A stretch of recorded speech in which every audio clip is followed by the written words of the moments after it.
Yeah, it was something I was dealing with in last November, after the Michigan State game. That's really when we saw it really occur.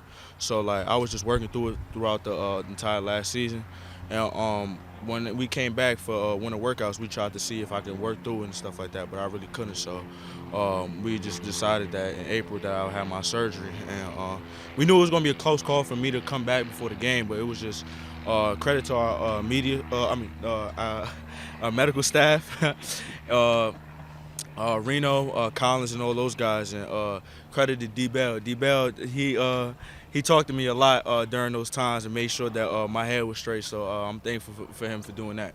Just the whole idea. What goes through your mind? It was just like, all right, like it's like, it's a fork in the road, but now we just gotta go attack it. I like to think I just attack everything that I do in life. So it really was just an obstacle in the way. So I just felt like, I'm gonna get through it, and I'm gonna help and contribute to my team.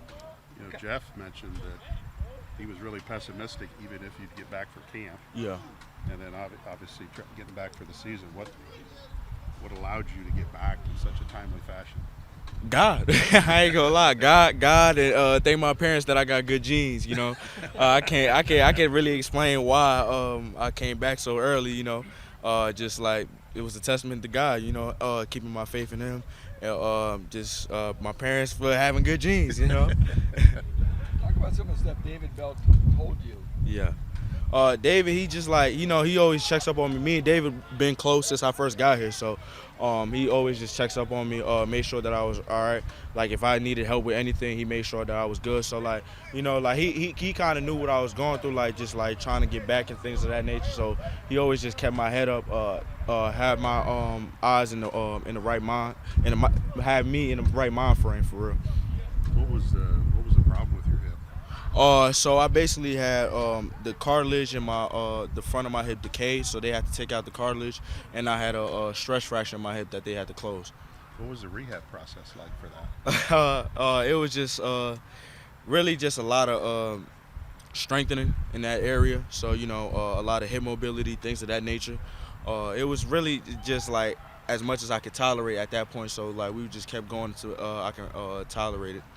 How much confidence do you get Sanoussi from starting in that bowl game at cornerback? It was a lot. Like it's like SEC team. It's Tennessee. Like I grew up watching Tennessee on CBS, so it's like it's kind of crazy. Like just being in that field. And it was also 80,000 people there, so it's like if you're not confident in yourself, like you're gonna fold in those type of situations. So I just felt like good about it. I felt good about my preparation throughout that whole entire like kind of month or so. So like, and that really like helped me throughout now. Like this season, like I'm confident. Like I'm going to make a play now. Like rather than just trying to be involved in the football game, I'm going to try to make plays that's going to change the game. You made a few Thursday against Penn State. How did that feel? I mean, I think you had a couple of nice hits. Yeah. It felt good, just like going out there actually like being able to make those plays. It's like things that you studied on film and things of that nature. Like it's just really just going out there and becoming a football player again. That's really what it was. How does a kid from New York end up at Purdue? Football, like it's a wild road. I like before I even got recruited by Purdue, I really didn't know what Purdue was until that fateful day in October when Rondell went crazy. So that was the first time I really knew what Purdue was. So it's kind of crazy now that I'm actually here at the school and competing to try to win a Big Ten championship.